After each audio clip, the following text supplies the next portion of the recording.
Halo, assalamualaikum warahmatullahi wabarakatuh. Waalaikumsalam. Waalaikumsalam warahmatullahi wabarakatuh. Good morning, everyone. How are you today? Fine, thank you. And you, Miss? Fine too, thank you. Mungkin nanti yang tidak hadir bisa japri saya ya. Next slide.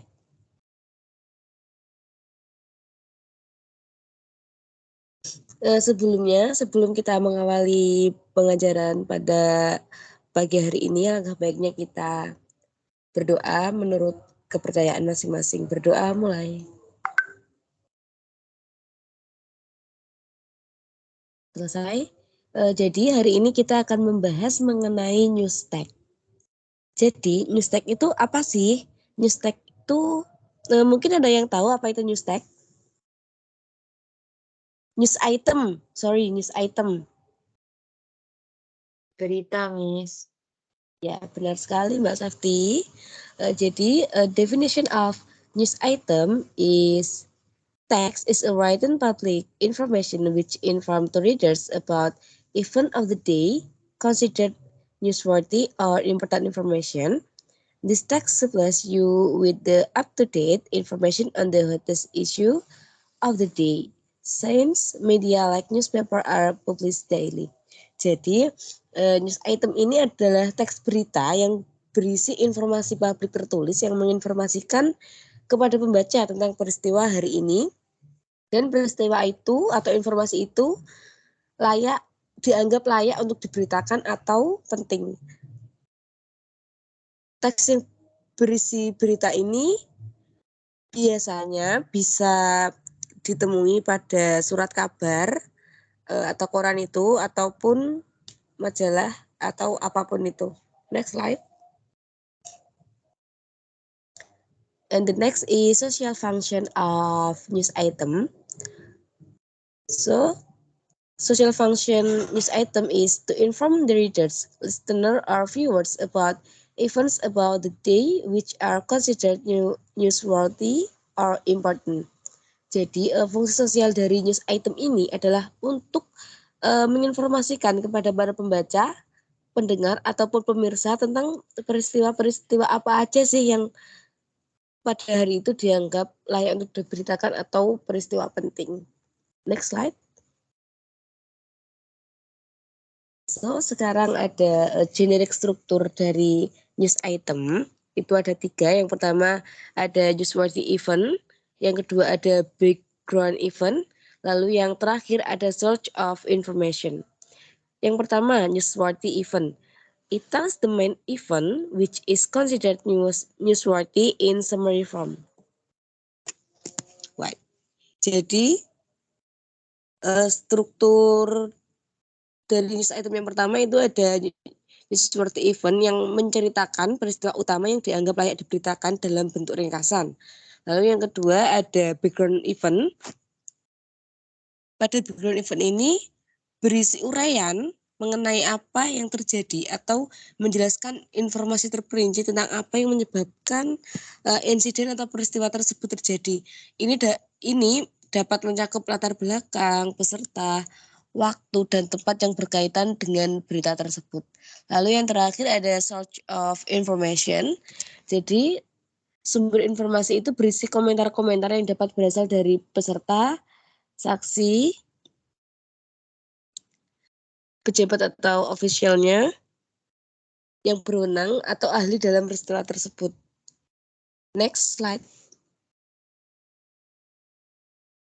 Lalu ada language features yaitu kaidah kebahasaan dari news item itu ada 5. Yang pertama ada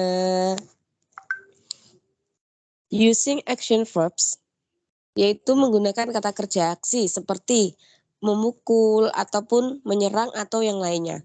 Lalu yang kedua ada using saying verbs yaitu menggunakan mengatakan kata kerja seperti berkata, ditambahkan atau declaim gitu atau yang lainnya. Lalu yang ketiga ada using passive sentence, yaitu menggunakan kalimat pasif seperti Aceh dilanda tsunami pada tahun 2004, seperti itu. Contoh kalimat pasif yang dimaksudkan. Lalu yang keempat, using adverbs in passive sentence, menggunakan kata keterangan dalam kalimat pasif tersebut seperti korban terluka parah. Itu adalah kata keterangan dari kalimat pasif yang kalian gunakan. Lalu yang terakhir, using past tense, yaitu menggunakan bentuk lampau. Hal ini logis sebagai konsekuensi menceritakan tentang hal-hal yang sudah terjadi di masa lalu. Next slide.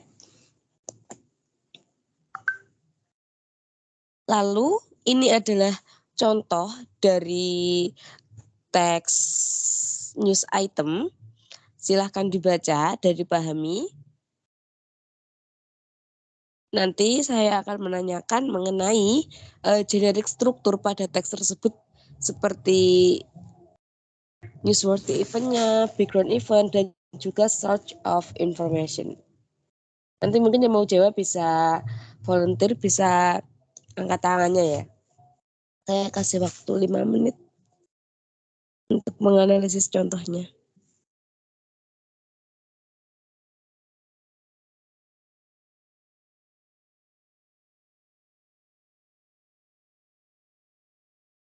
Mungkin sudah ada yang tahu mengenai apa sih newsworthy dari cerita ini, terus background event dari teks ini, search of information dari teks ini, mungkin bisa menjawab langsung.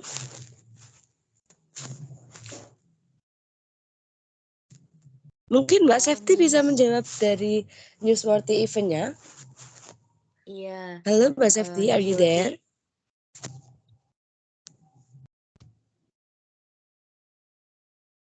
Iya, Miss. Newsworthy events-nya itu Jakarta hit by deadly flooding. Ya, benar sekali. Terima kasih Mbak Safety. Mungkin saya akan tunjuk lagi Alif Firmansyah. Mungkin kamu tahu tentang background event dari news item yang saya tampilkan di layar. Iya, Miss. Background event-nya yaitu the flooding kill 2 people and destroy public facilities. Ya, good job. Benar sekali. Lalu yang terakhir ada search of information. Mungkin ada yang mau menjawab. Nanti akan mendapatkan nilai tambahan di... Saya, Miss. Saya lagi, Miss. Oh iya, Mbak Safety. The source-nya itu the Jakarta Post Survey and Reporter Report. Ya, benar sekali. Good job. Oke, nanti Mbak Safety dapat nilai tambahan ya dari saya. Next slide.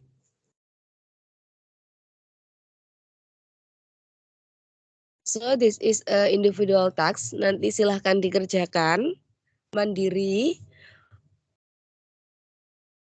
Kerjakan sesuai dengan generik struktur dan juga kaidah kebahasaannya. Lalu kemudian silahkan kalian kirimkan di grup WhatsApp. Bisa dalam bentuk Word ataupun PDF. Next slide.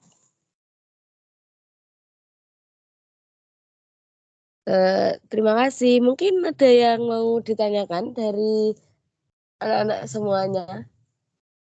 Miss mau tanya untuk deadline-nya tuh kapan?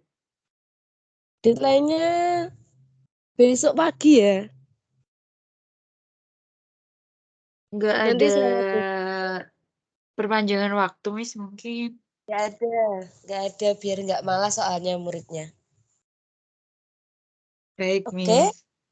cukup sekian pertemuan pada kali ini. Saya akhiri. Terima kasih. Assalamualaikum warahmatullahi wabarakatuh. Waalaikumsalam warahmatullahi wabarakatuh. warahmatullahi wabarakatuh. Waalaikumsalam warahmatullahi wabarakatuh.